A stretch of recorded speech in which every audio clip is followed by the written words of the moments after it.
Bonjour chers frères et sœurs en Christ, que la grâce, la paix, la miséricorde de notre Seigneur Jésus-Christ vous soit abondamment multipliée. Bienvenue dans cette nouvelle vidéo de 7 minutes de pain quotidien du 13 mai 2025. Nous poursuivons notre lecture dans le livre de Actes des Apôtres chapitre 4. Nous allons lire aujourd'hui le verset 16. Nous sommes toujours donc en train de voir comment est-ce que les personnes qui avaient accusé les apôtres Pierre et Jean sont en train de tout faire pour trouver des chefs d'accusation contre eux, constatant qu'ils n'ont rien contre eux, qu'ils n'ont rien, aucun chef d'accusation. Ils sont en train de vouloir fabriquer de fausses accusations contre eux. Chose qui en aurait alterné ce que nous avons vu dans la dernière vidéo, dans la vidéo d'hier. Et donc, ils sont toujours en train de se concerter. Rappelons-nous qu'ils ont déjà fait sortir les apôtres Pierre et Jean. Et maintenant, ils sont entre eux. Il s'agit de qui? Il s'agit des commandants du temple, des sacrificateurs, des chefs du peuple, des anciens, des scribes et des sadducéens. Tous ceux-là qui se sont assemblés pour accuser les apôtres.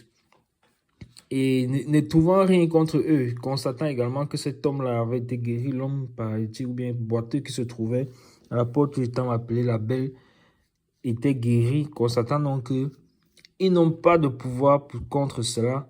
Les voici donc en train de chercher les faux chefs d'accusation. Et donc, vous vous souvenez que plus tard, Paul dira, nous n'avons pas de pouvoir contre la vérité, nous n'avons que pour la vérité.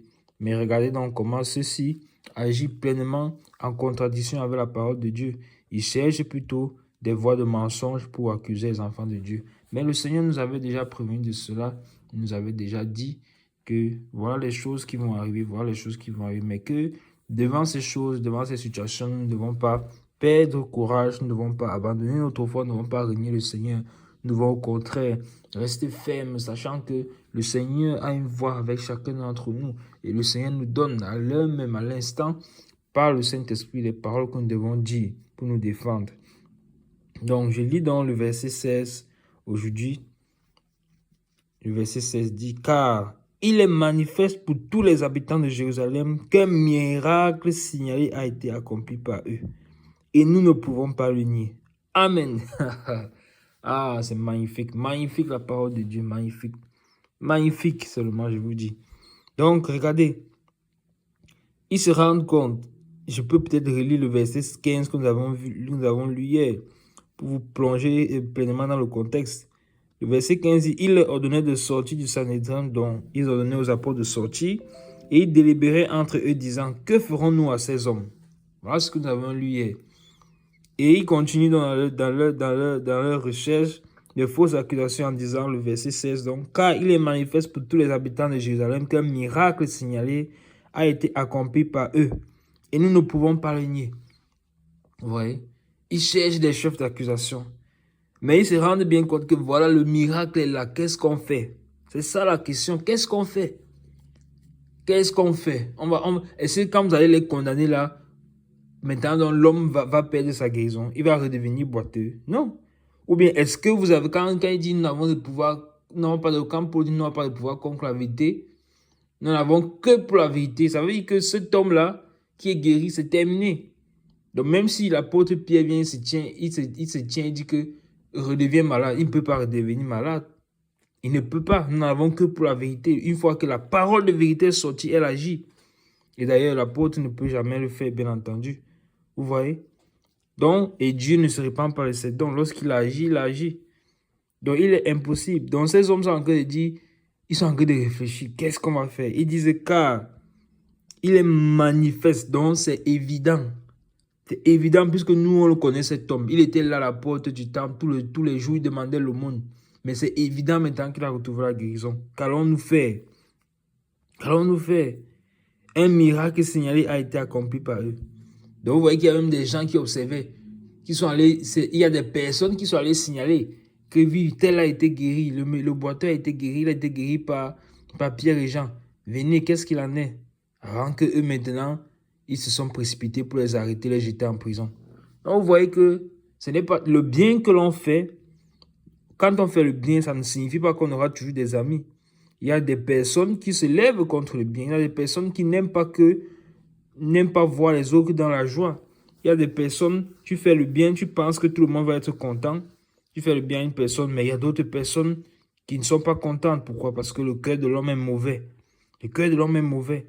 Au lieu de se réjouir de cet homme-là qui a retrouvé la guérison, ils sont toujours là en train seulement de réfléchir qu'il a retrouvé la guérison. On va faire comment pour les accuser? Regardez les réflexions des hommes. Il a retrouvé la guérison. Comment on va faire pour les accuser?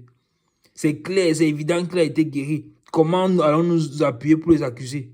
Puisque voilà, ils n'ont pas fait le mal, ils ont fait le bien. Regardez les réflexions, regardez les sujets de méditation. Au lieu d'être dans les actions de grâce devant Dieu. Et bien aimés, soyons contents lorsque le Seigneur fait du bien à notre frère, à notre soeur. Soyons contents, réjouissons-nous avec eux. Jusqu'à la parole dit, réjouissez-vous avec ceux qui se réjouissent, pleurez avec ceux qui pleurent. Voilà un enseignement que nous tirons. Apprenons à nous réjouir lorsque le Seigneur fait du bien dans la vie de notre prochain. Et je précise bien prochain parce que le prochain n'est pas forcément un enfant de Dieu. Dieu peut faire le bien dans la vie même d'un mondain. Mais nous ne devons pas nous attrister, nous lamenter que, oh Seigneur, comment tu fais du bien de cela, il ne te connaît même pas, il est comme ça, lui il prospère, machin. Et ça crée en nous de la jalousie, ça crée en nous des murmures. Non, mes bien-aimés. La parole de Dieu dit que nous ne devons pas regretter l'Égypte. Nous avons eu suffisamment d'exemples. On ne regrette pas l'Égypte. Après être sorti d'Égypte, on ne regrette pas. On n'a pas envie d'y retourner à nouveau. On ne fait pas comme les enfants d'Israël dans le désert qui pleuraient les mets, les concombres, l'ail et autres, la viande. Non. On va vers l'avant. On sait que notre patrie n'est pas sur la terre. On sait qu'on est pèlerin sur la terre. Donc ils disent, il est manifeste qu'un miracle signalé est accompli par eux. Ils savent que c'est eux qui ont accompli. Mais eux, les apôtres, ont dit que ce n'est pas nous, c'est la foi dans le nom du Seigneur Jésus-Christ. Mais eux, ils voient seulement les hommes devant eux. Et ils voient les hommes en face d'eux et ils veulent les accuser. Et c'est pour ça aussi une mise en garde. Lorsque le Seigneur nous utilise, nous ne devons pas regarder à l'homme, nous devons regarder à Dieu. Parce que c'est souvent le piège de vouloir s'attacher à l'homme, de vouloir commencer à élever l'homme à la place de Dieu, alors que c'est Dieu qui agit au travers de l'homme. Donc soyons vigilants également là-dessus. Donc un miracle accompli a été signalé, a été accompli. Et nous ne pouvons pas le nier, ils ne peuvent pas. Il est là devant eux. Il est guéri, il est en bonne santé. Donc, apprenons à nous réjouir quand le Seigneur fait du bien dans la vie de notre prochain. Et réjouissons-nous avec lui ou bien avec elle, le frère ou bien avec la sœur. Amen.